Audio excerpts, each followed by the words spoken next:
मिर्ज़ापुर का third season आज हमारे सामने आ चुका है। 3.5 साल पहले जब इसका सेकंड सीज़न आया था तो हाँ, लोगों ने काफ़ी सवाल उठाए थे कि क्या इसका थर्ड सीज़न बनेगा। तो जब ही मेकर्स ने बता दिया था कि वो लोग थर्ड सीज़न में काम कर रहे हैं और थर्ड सीज़न हमारे सामने जल्दी आ जाएगा, पर हाँ, जहाँ पे सीज़न 2 खत्म होता है वहाँ हमारे मन में एक सवाल आ जाता है कि सारे कैरेक्टर्स का कैरेक्टर आर्क खत्म हो चुका है, सबके मोटिव्स पूरे हो चुके हैं, सबके बदले पूरे हो चुके हैं, तो क्या थर्ड सीज़न की हमें ज़रूरत है। तो चलिए इस वीडियो में हम वही बात करेंगे कि क्या थर्ड सीज़न की सच में ज़रूरत थी कि या वो बस इसके नाम के चक्कर में बना दिया है। अगर हम स्टोरी की बात करें तो स्टोरी वही चलती है।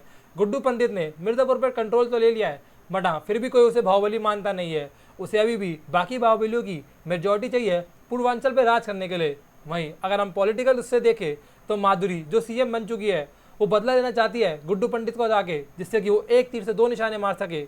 एक तो वो अपने पति मुन्ना त्रिपाठी की मौत का बदला ले सके और दूसरा वो भय मुक्त यूपी बना सके। तो क्या वो इस चीज़ में सफल होती है कि क्या गुड्डू पंडित मेजॉरिटी लेके पूर्वांचल के बाहुबली बन जाएंगे?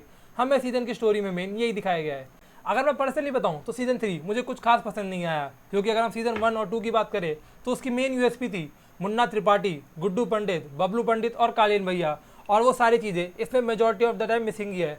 गुड्डू पंडित हमें पूरा टाइम स्क्रीन पर दिखते तो हैं, बट हाँ, हमें वाले गुड्डू पंडित नहीं दिखते हैं जो हमें सीजन 1 में या सीजन 2 में दिखे थे।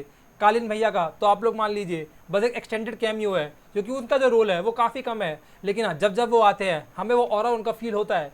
तो ये मैं तारीफ करना चाहूँगा पंकज त्रिपाठी की, जिन्होंने उस कैरेक्टर में हर बार की तरह इस बार भी चाहे थोड़े कम टाइम के लिए बट हाँ, जान डाली दी थी।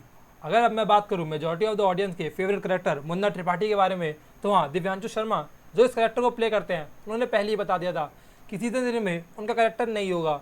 तो हाँ, हम लोग फिर भी डाउट में थे कि क्या मुन्ना त्रिपाठी रिटर्न कर सकते हैं। बता दूं कि हाँ, मुन्ना त्रिपाठी का करेक्टर सीजन 3 में नहीं है, जिसकी कमी हमें काफ़ी महसूस होती है, क्योंकि हर बंदा इस सीजन में हमने देखा है कि दिमाग से काम ले रहा है, और जहाँ मुन्ना त्रिपाठी अपने इम्पल्स पे काम करके ऑडियंस को एक्साइट कर देते थे और ऑडियंस को एंटरटेन करते थे, वही इस सीजन में मिसिंग है।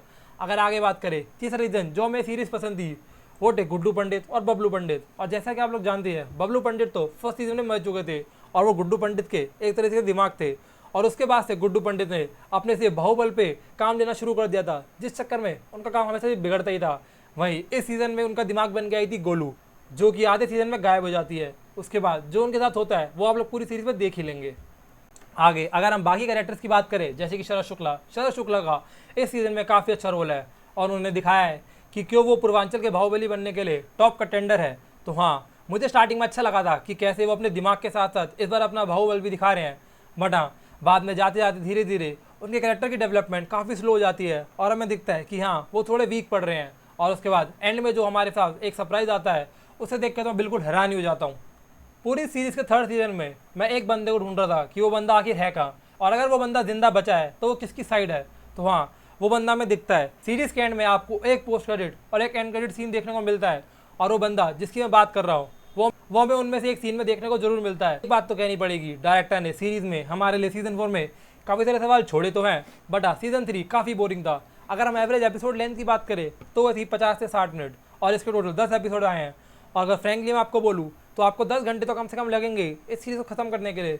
बट अगर मैं एक बात आपको और बताऊँ, अगर इस सीरीज़ को काटने बैठते और इसके फालतू को सीन हटा देते तो आराम से सीरीज 6.5-7 घंटे की हो सकती थी, जिससे इसकी ऑडियंस की रिटेंशन कैपेबिलिटी भी बढ़ती और ऑडियंस को इंटरेस्ट भी ज़्यादा आता।